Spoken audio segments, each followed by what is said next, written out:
The highly anticipated Crimson Desert has been released, and depending on what you've heard so far, you're probably here looking for a definitive answer on this very ambitious RPG. This is going to be my early review of the game, as I'm currently streaming it Monday, Wednesday, and Friday at 9 p.m. on YouTube and Twitch. I'd love to see you there, by the way.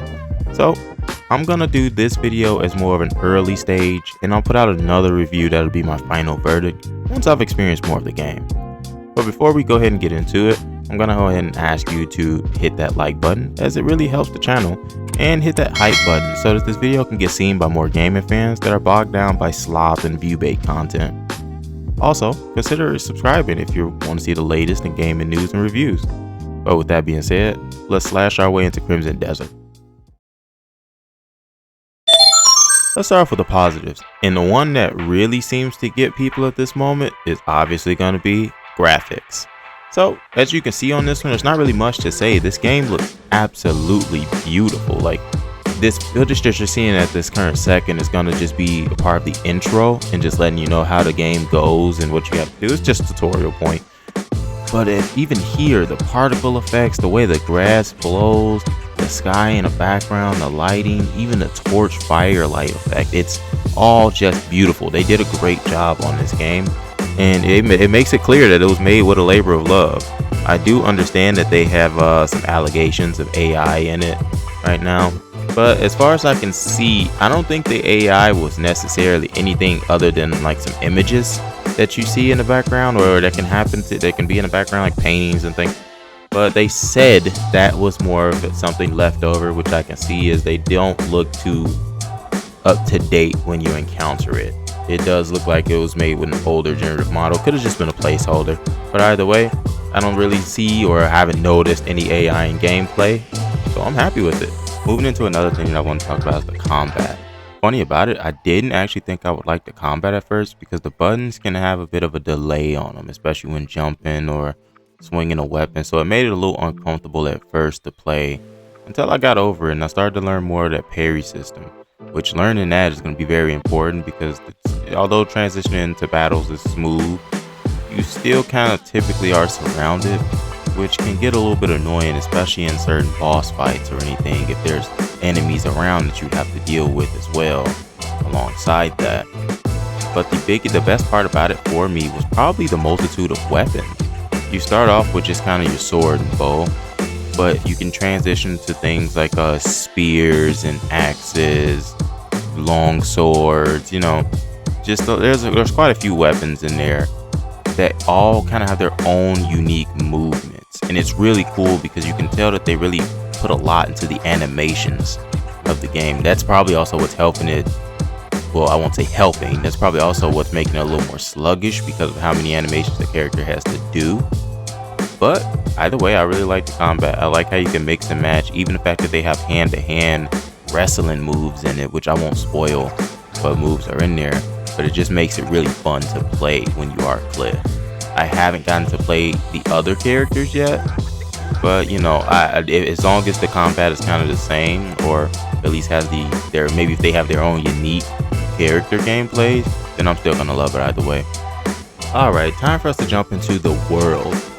Crimson Desert features a huge map, and it's just unbelievable.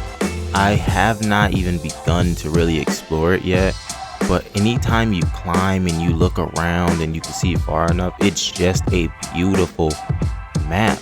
And not to mention that even when you are on exploration or anything, the whole world just seems so alive, even down to like the side character conversations. For example, at the beginning, in that tutorial, you can talk to some of the members at the camp, and you can just kind of feel like their personalities through it. I won't say that it's like the most innovative or best voice acting I've ever heard in my life, but it's actually still really great. There's a lot of side quests you can pick up. There's a lot of little events you can encounter in the world. It's just pretty cool when developers put a lot of love into not only the character, but the world itself. Something to be said about the world being alive. Like, a lot of games have huge maps nowadays, but most of the times it's just pretty empty. Versus this, it's really cool. It's engaging. It makes me want to continue to play this game, because then I always feel like there's something more I can find. I don't know if that's how you guys feel about maps, and it's okay if you don't. but that kind of keeps me on the game if there's a lot to see in the map. And that's why this game kind of gave me a lot of flashbacks to other games. For example, playing like I can see like Breath of the Wild in the game where you're doing all this climbing, exploring this big forested world, and you gotta just make your way across it.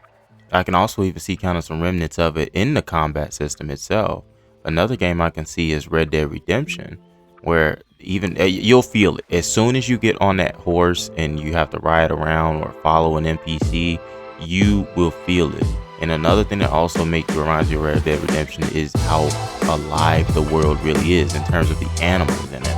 You can encounter just deer, rabbits, a lot of different animals and foliage around that just give you that nostalgic feeling.